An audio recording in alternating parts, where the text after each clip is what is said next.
Welcome back to DBL. This past year of the pandemic has been a steep learning curve for everyone.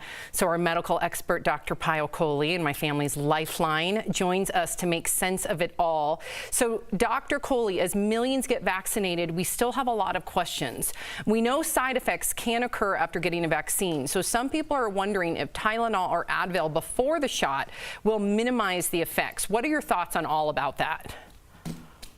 This is an important question, Sam. A lot of people are asking, but I would say absolutely not, because we have data pre-COVID from children, in fact, who have gone to get vaccinations that taking Tylenol or ibuprofen before the first shot of a vaccine can suppress your antibody response. And then just recently, a new study in the Journal of Virology also looked at this and said that ibuprofen or any NSAID, actually non-steroidal anti-inflammatory drug like Aleve or Naprosyn or others, can reduce your antibody response and also reduce the number of chemicals that are needed for your body to launch its immune response. So I would say unless you take something like that every day, in which case you can continue, it's not a good idea to pre-medicate just sort of preventively.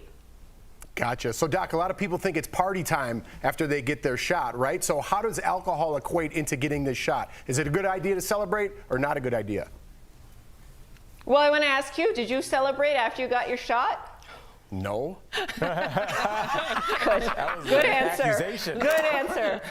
Well, I was going to make sure. So yeah, good answer, because I do not want people partying for the few days after they get their shot. In fact, even for the few days before. And the reason is because heavy alcohol use, whether you use it chronically or you go on a binge, can do a couple of things to your immune system. So first is that it can make it dysregulate or dysfunctional so that those cells are not working. And the second is that it actually creates inflammation so that your immune system gets distracted from working on the antibodies against the vaccine and starts fighting that inflammation instead. So just take a break for the few days around your vaccine. And Doc, a friend of mine just texted me. It's weird how he even knew, but he said, does that count for the second shot as well?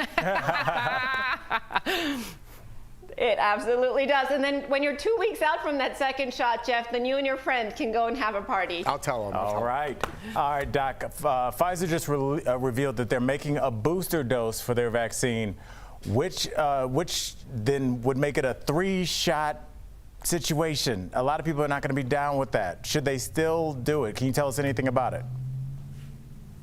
Well, so this is something that's being tested out, Al, and the idea is these new variants, right? We've been talking a lot about these. And so this third shot, they're looking at 144 people who got their first and second shot about 6 to 12 months ago. They're going to give them this third shot, and then they're going to see how their antibodies are and whether their serum can actually neutralize these new variants. So I'm actually really hopeful that this third shot works against the variants so that we can all go and get it and feel much more protected. Unlike life, the third shot's the one that puts you over. What? When you're at the bar. Right. I didn't understand. I just kept going. All right.